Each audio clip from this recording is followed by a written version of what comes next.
So is there an ideal age to start your business? Well, looks like there is, and it might not be what you think.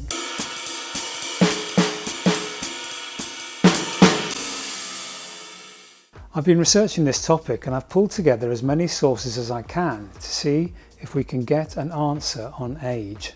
These days it feels like most successful startups come from people in their 20s and 30s, but a big study undertaken just before COVID tells a rather different tale. In fact, the age of the founders of successful startups was not in their 20s at all. It was later, significantly later, and this was true even for the one area that we constantly hear is being driven by the youngsters. The source for this was a huge analysis done of all startups, cross-referencing with the 2019 census in the States.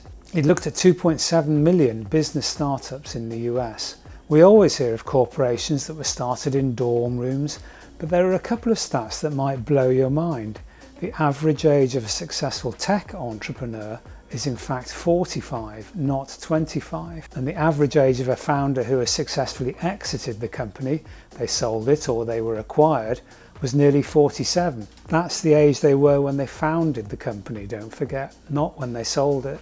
A 50-year-old startup founder is 2.2 times more likely to found a successful startup as a 30-year-old. A 60-year-old startup founder is 3 times as likely to found a successful startup as a 30-year-old. Turns out that Zuckerberg and co may actually have been outliers, which brings us to why this might be. There are plenty of reasons, but one key factor is the difference between ideas and execution. Ideas are great, but execution is everything. The same is true with strategy. Strategy matters, but tactics, what you actually do, is what helps companies grow. It's much harder to execute well when you don't have as much experience.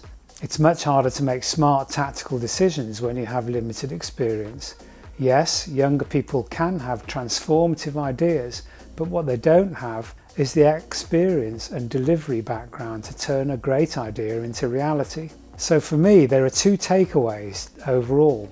The first one is obvious. The idea that you've missed the boat in some way if you haven't started a business by the time you're, say, 35 is just wrong. In fact, the opposite may well be true. You have in fact increased your chances of success. The second one is slightly less obvious. I still think that the really game-changing ideas come from youngsters. The issue for them is that there's an elephant trap waiting on the trail to success, and it's called experience.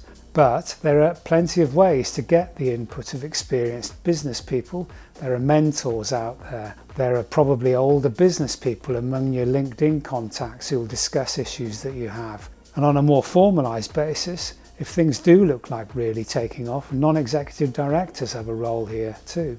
I guess the real question is whether younger entrepreneurs are willing to let some old heads into their world, and that can be quite a big ask.